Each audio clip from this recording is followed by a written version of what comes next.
My family insulted me and mocked my business at my sister's wedding, so I ended the celebration and cut ties with them forever. I received a wedding invitation from my younger sister, Claire. That Claire, the golden child, the apple of my dad and stepmom's eye, the one I hadn't spoken to in 7 years after cutting off the whole toxic mess that is my family. I mean, the sheer audacity, right? 7 years of silence, no calls, no texts, no hey, how's life? And suddenly, I'm invited to this big, fancy wedding. It wasn't just the invitation, though.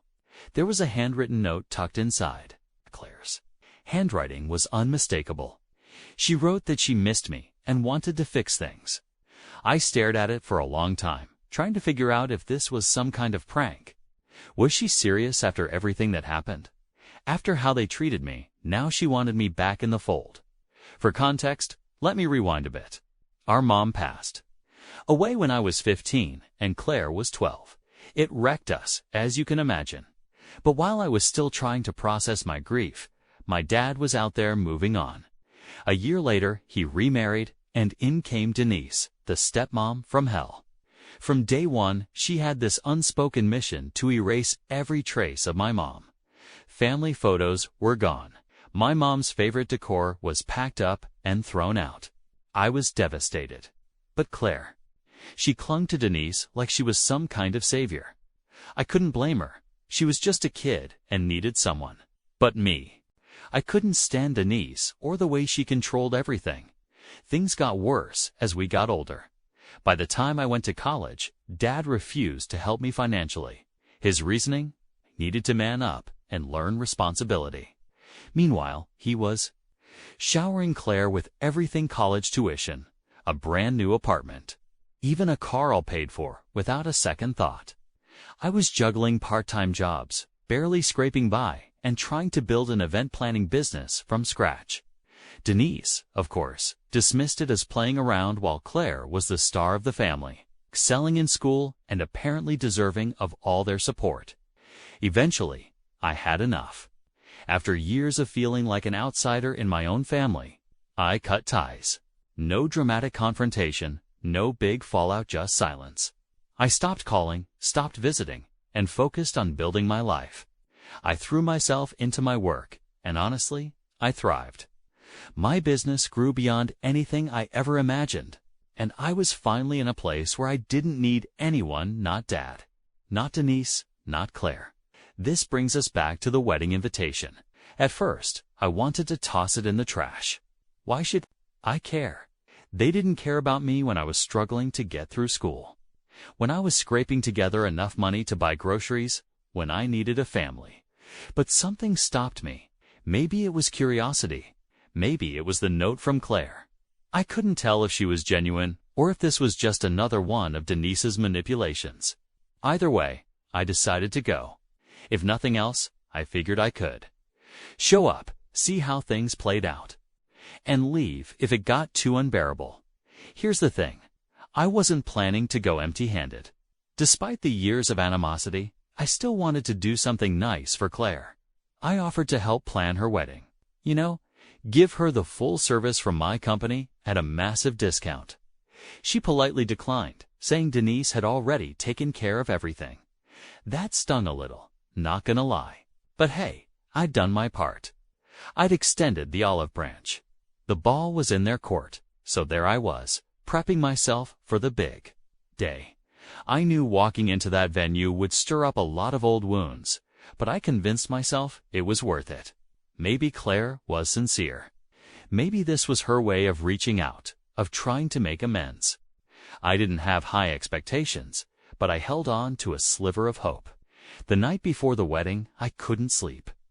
Memories of the past kept flooding. Back holidays where I sat on the sidelines while Claire got all the attention. Conversations where Denise belittled me in front of Dad. Moments when I realized I wasn't part of the family anymore. I told myself it didn't matter. I was going to the wedding for Claire, not them.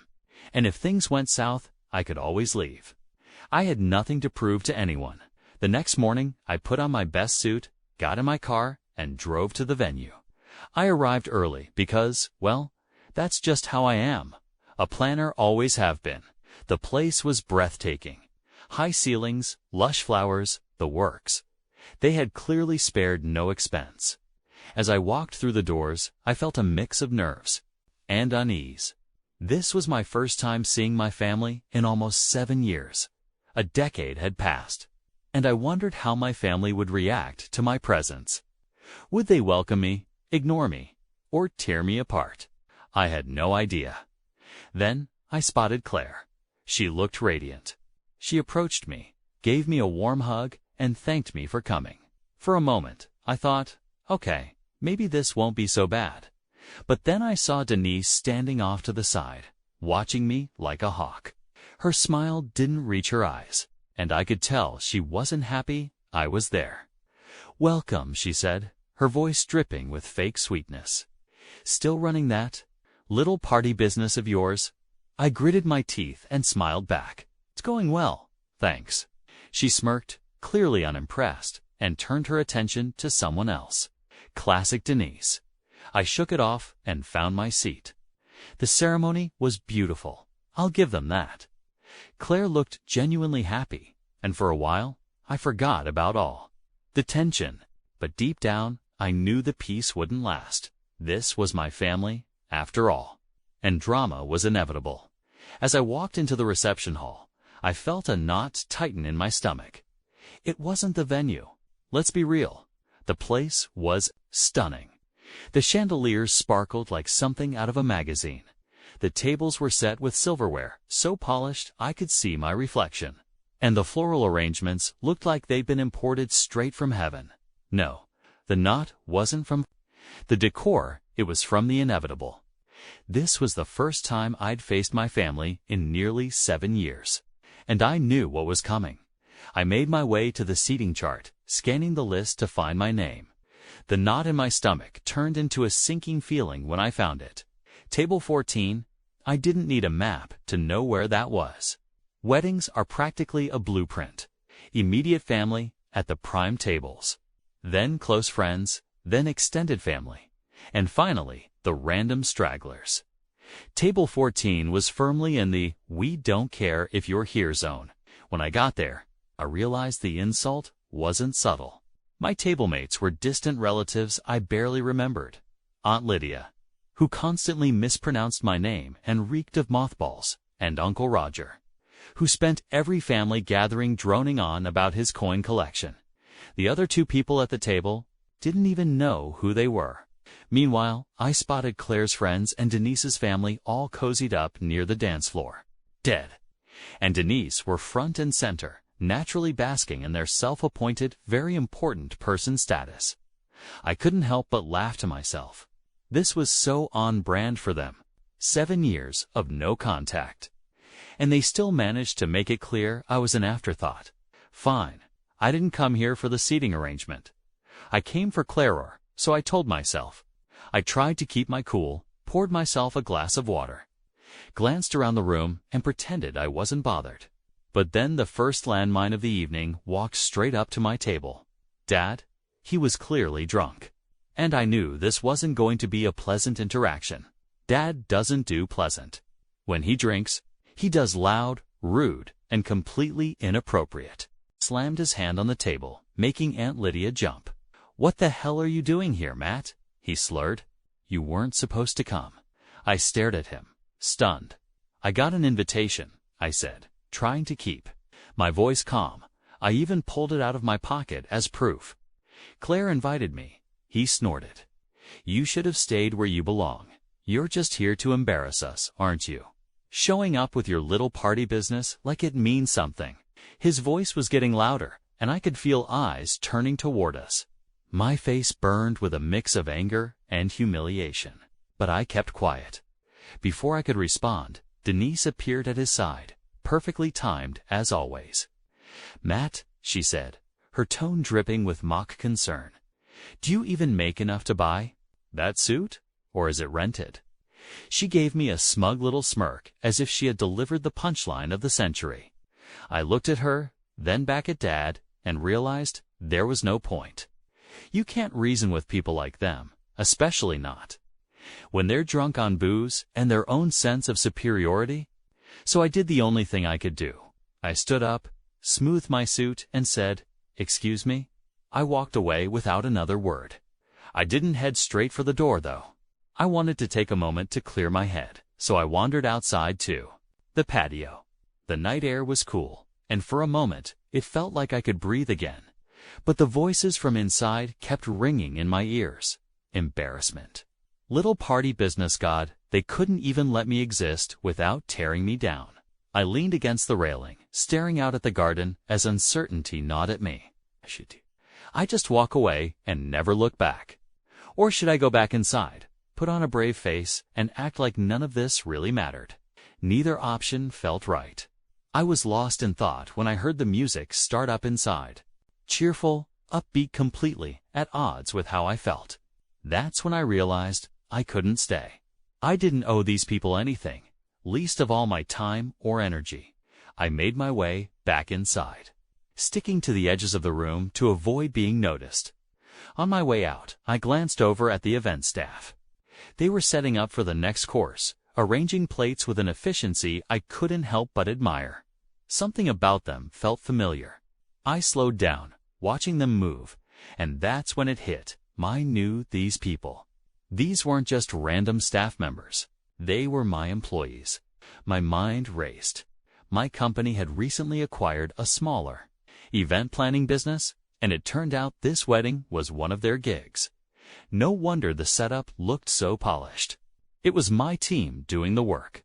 I felt a strange mix of emotions: pride, surprise, and most of all, a growing sense of irony. Claire and Denise had hired my company without even realizing it. Or maybe they did realize it and just didn't care. Either way, the power dynamics of the evening had just shifted dramatically. And for the first time all night, I felt like I had the upper hand. I stepped to the side and pulled out my phone, dialing my operations manager.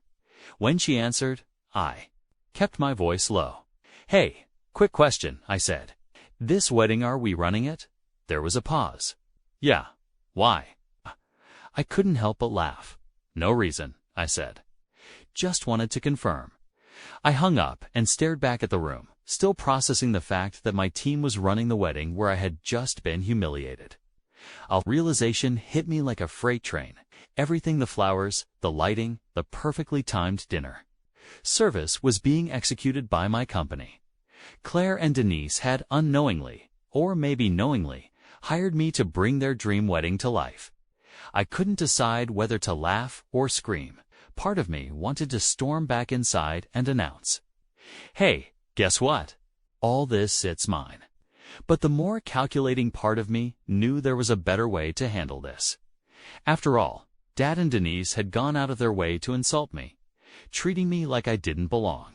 If they didn't want me there, they sure as hell didn't deserve. The work of my team. I dialed my operations manager again, my hands shaking not from fear, but from adrenaline. "Hey, Kate," I said, trying to sound calm. "Can you confirm the client's contract for tonight?" "Sure, Matt," she said, clearly puzzled. "Why? I'll explain later. Just tell me, does the contract include the usual termination clause?" Kate didn't even have to look it up. "Yup. Hostile or discriminatory behavior toward staff or management gives us the right to terminate services immediately." Bingo. Perfect. I smiled, a creeping grin forming on my face. "We're invoking it. Start packing up." There was a pause on her end, and I could practically hear the gears turning in her head. "Wait, what happened? Is everything?" "Let's just say the client has made it clear they don't want me, or us, here," I replied. "I'll fill you in later. Just trust me on this one." Kate didn't hesitate. "Got it? I'll handle it." I hung up, my heart pounding. This was it. If Dad and Denise thought they could treat me like trash and still enjoy the fruits of my labor, they were in for a rude awakening. I wasn't doing this out of spite, okay? Maybe a little, but mostly because it felt like the right thing to do. I wasn't about to let them disrespect me while benefiting from my hard work. It wasn't personal. It was business. Back inside, the reception was in full swing.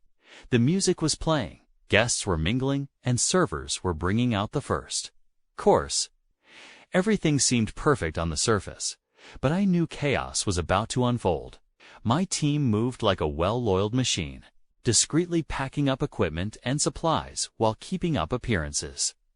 Guests didn't notice anything at first, which was a testament to their professionalism. I stayed outside, watching from the patio as the plan unfolded. My team began taking down floral arrangements, rolling up table linens, and quietly clearing out decorations. It was like watching a magician make an entire room disappear without anyone realizing it. Denise might have been able to belittle me, but she couldn't touch the quality of my work or my employees. The first sign of trouble came when the lighting crew started dismantling the uplights around the room. A few guests noticed, pointing and whispering to each other, but no one said anything yet. Denise, of course, was too busy holding court at her table to realize what was happening. Denise was nowhere to be seen, probably off nursing another drink as more and more decorations disappeared. The whispers grew louder, and finally, one of the servers walked over to her, saying something that instantly changed her smug expression to furious. She shot up from her chair and marched across the room, her heels clicking like gunshots against the marble floor. I could hear her from the patio. "What's going on? Why are they taking everything down?"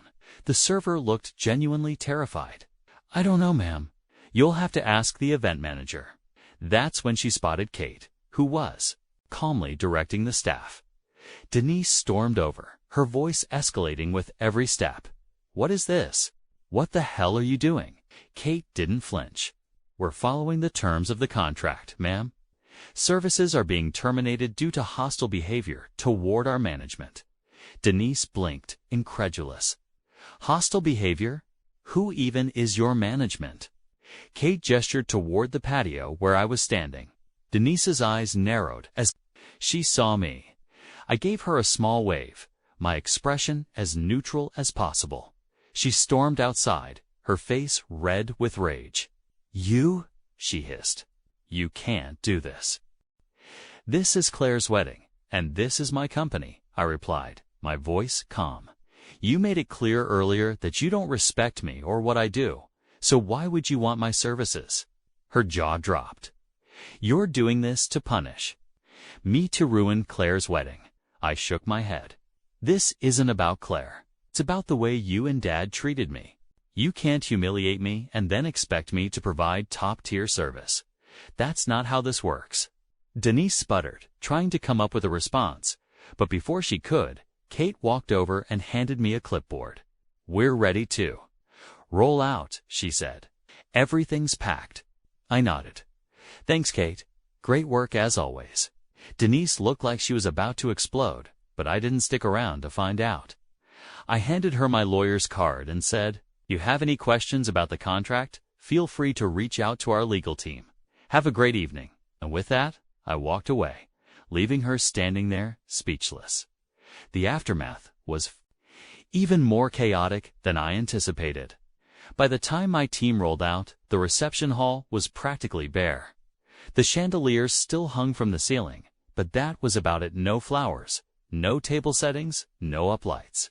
Guests were standing around, confused and whispering. Claire looked like she was on the verge of tears, and for a split second, I felt guilty. But then I reminded myself, this wasn't about her. It was about standing up for myself. The drive home from Claire's wedding should have been satisfying. I had just orchestrated one of the most legendary mic drops of my life. Abuzz the taillights of my team's trucks disappeared in my rearview mirror. I couldn't help but feel conflicted. This wasn't how I imagined the day going. Still, I knew I'd made the right call. For the first time in a long time, I stood up for myself. Not just as a business owner, but as a person. And while the night didn't go the way I'd hoped, I wasn't going to let that stop me from moving forward. This was just the beginning. I didn't have much time to dwell on it, though, because the fallout began almost immediately. The first inkling of chaos hit my phone about 20 minutes into my drive. Text messages, missed calls, voicemails, all flooding in. Denise predictably led the charge with a string of angry texts. They were long and rambling, filled with accusations that I'd ruined everything and destroyed Claire's big day out of spite. Each one was more dramatic than the last. "I can't believe you did this to Claire," she started. "You're a selfish, vindictive little boy who can't handle someone else being happy. You ruined this family's reputation. Do you have any idea how humiliating this is?" Oh, but she wasn't done. The messages went on, each one more unhinged than the last. She accused me of sabotaging the wedding out of jealousy, called me pathetic, and even demanded that I refund the entire cost of the event. Yes, a refund. She genuinely believed I should pay her back for the services my company had already provided. As if she had some moral high ground to stand on. "You've embarrassed this entire family," she continued. "Do you know what people are saying about us now? I should have known better than to trust you with anything important. You are a failure, Matt, and you always will be." The audacity was almost laughable. I didn't respond and just muted her number. She wasn't worth my energy. Dad wasn't far behind. His voicemails were less coherent, but just as nasty. I'll spare you the details. But let's just say the phrases "selfish brat" and "I'll sue your ass" featured prominently. He even threatened to call the cops at one point, which, honestly, it made me laugh to think about calling the cops for breaching a contract he didn't even know existed. Good luck with that. The most surprising message, though, came from Claire. I had expected anger from her, too, but when I finally read her text, it wasn't what I anticipated. "Why would you do this to me?" she wrote. "I thought you came to support me. I didn't think you'd ruin my wedding." Oof, that one hit harder than I expected. It wasn't like Denise's venom or Dad's drunken tirades. This felt like genuine hurt. Claire and I hadn't been close in years, but I could still hear the pain in her words. I could tell she genuinely didn't understand why I'd made the decision. I did, and honestly, I didn't blame her. Claire had always been caught in the middle of this mess. Denise had her claws in her from a young age, and Dad wasn't exactly the kind of parent who encouraged independent thought. Claire had grown up in the same toxic environment I had escaped from, but instead of fighting it, she'd adapted to it.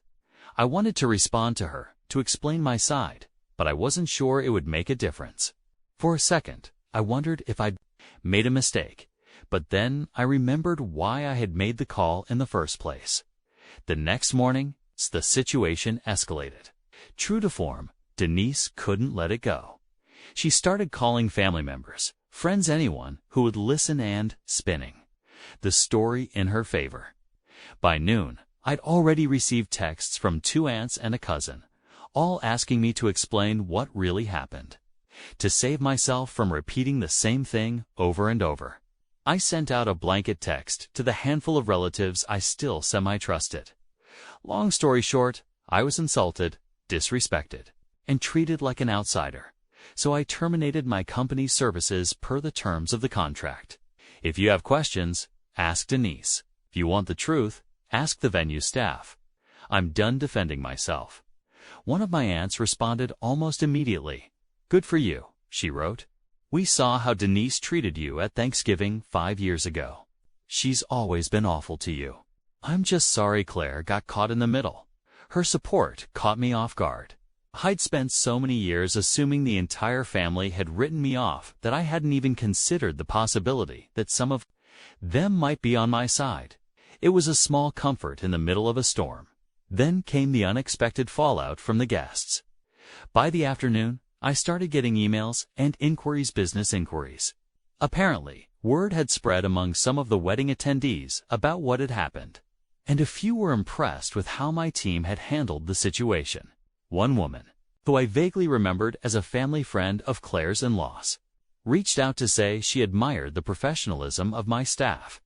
"I heard what happened," she wrote, "and I just wanted to say your team handled everything with incredible grace.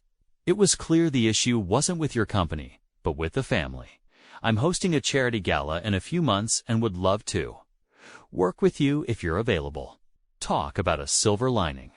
I responded immediately. thanking her for her kind words and setting up a time to discuss the event. Within a few hours, I had received 3 more similar emails from other guests. It was surreal. The same wedding I had been accused of ruining was now turning into free publicity for my business. Denise's attempts to humiliate me had backfired spectacularly. Of course, Denise wasn't done. By evening, she'd escalated her campaign against me to the digital realm. I discovered she'd left a scathing review about my company online, accusing us of being unprofessional and unreliable. The review was filled with outright lies, claiming we'd arrived late, provided poor service, and abandoned the event without warning. Thankfully, I was prepared for this.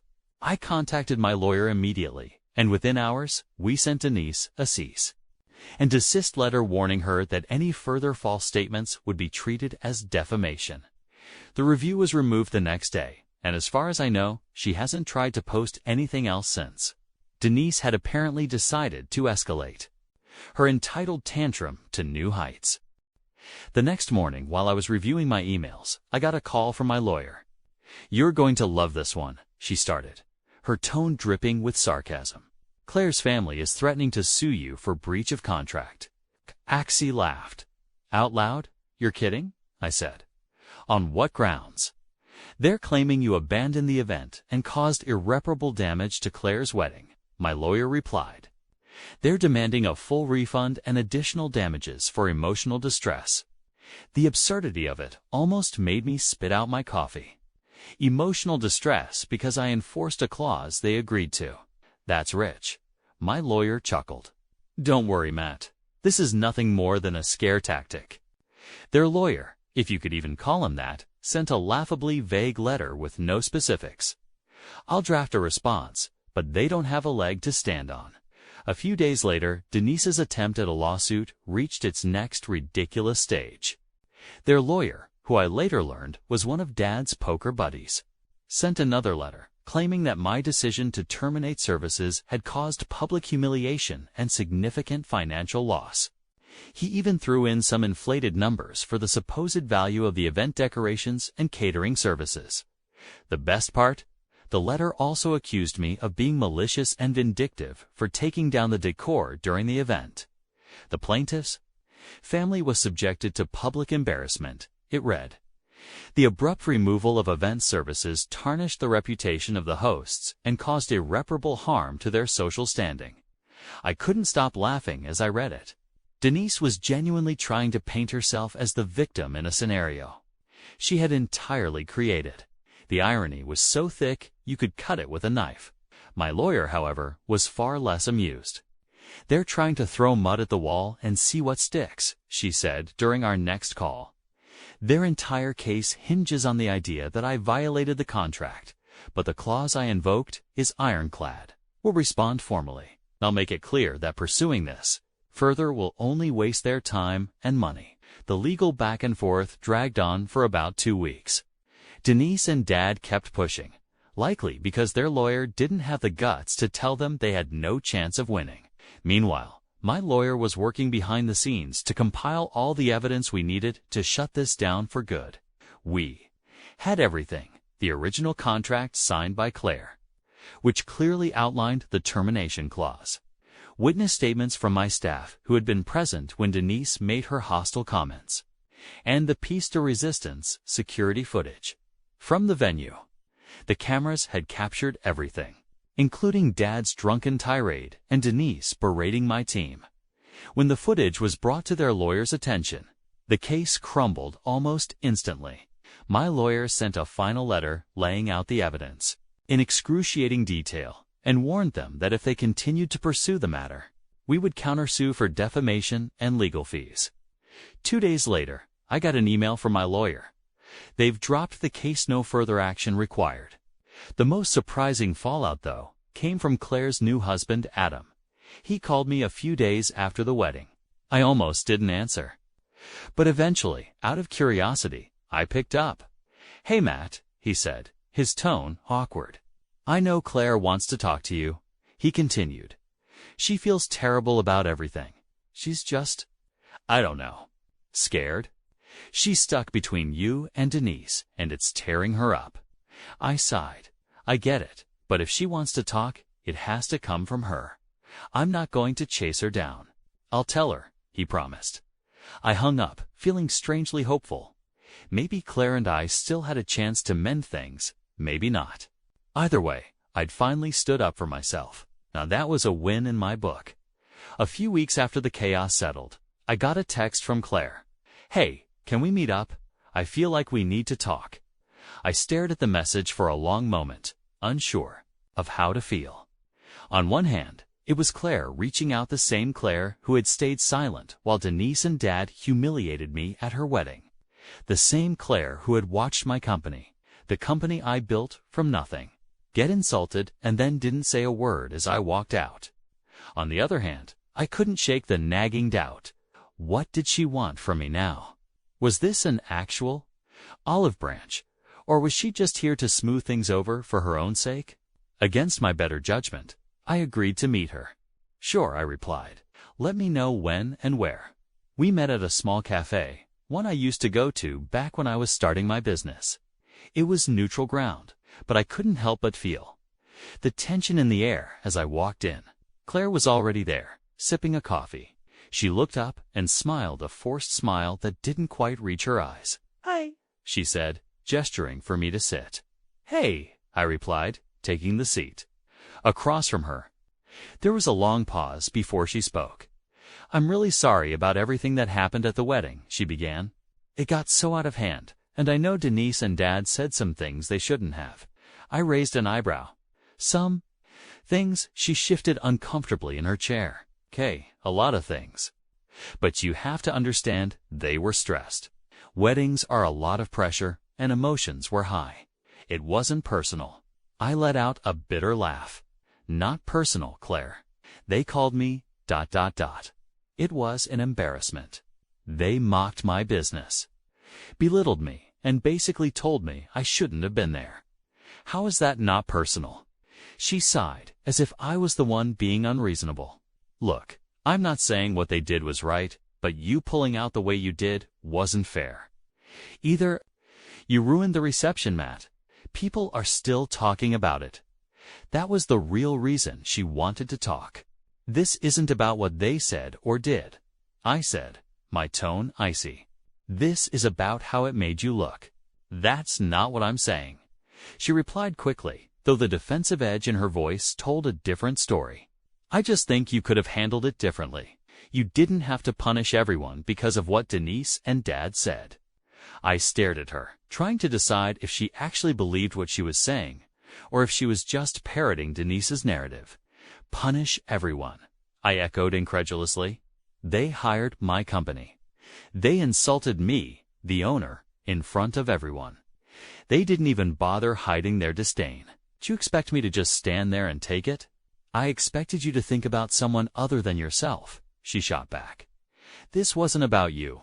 It was my wedding. Do you know how humiliating? It was when everything fell apart. People were asking me what happened, and I didn't know what to say. I had to deal with the fallout while you just walked away." I leaned back in my chair, stunned. "So that's what this is about. Not what they did or how they treated me, but how it inconvenienced you." "That's not fair," she said, her voice rising slightly. "I'm trying to fix this, but you're making it impossible." "Fix it," I repeated. "Claire, you haven't once acknowledged what I went through. You're sitting here blaming me for standing up for myself because it didn't fit into your perfect little wedding narrative? Do you even hear yourself?" She crossed her arms, her expression hardening. "Maybe I wouldn't have to say this if you hadn't made everything about you. I invited you to the wedding because I wanted you there. I was trying to include you, but you turned it into a disaster." I felt a sharp pang in my chest, but it wasn't sadness. It was clarity. This wasn't a misunderstanding. Claire wasn't stuck between Denise and Dad. She was just like them, entitled, manipulative, and incapable of taking responsibility for her actions. I stood up, tossing a few bills onto the table to cover my coffee. "You know what, Claire? Done with you, with Dad, with Denise Elevate. I've spent my whole life being the scapegoat for this family, and I'm not doing it anymore." Her eyes widened. Matt, wait. No, I said firmly. You don't get to rewrite this. I came to your wedding because I thought maybe things had changed. But all I got was the same disrespect I've dealt with my whole life. And now you're sitting here blaming me for having the audacity to walk away from it. I'm done, Claire, for good. She sat there, stunned, as I walked out of the cafe. That was the last time I spoke to Claire. She sent a few texts in the days that followed, but I didn't bother responding. There was nothing left to say. She had shown me who she really was, and I believed her. As for Denise and Dad, I cut them out of my life completely. And it was the best decision I'd ever made in the months that followed. My company thrived, thanks in part to the wave of new clients who were impressed by how professionally my team handled the wedding fiasco. Denise and Dad might have tried to tear me down, but all they did was make me stronger. And Claire, she became just another part of my past. I stopped wondering if she'd ever see things differently because it didn't matter. Family isn't about blood. It's about respect, and none of them had shown me any.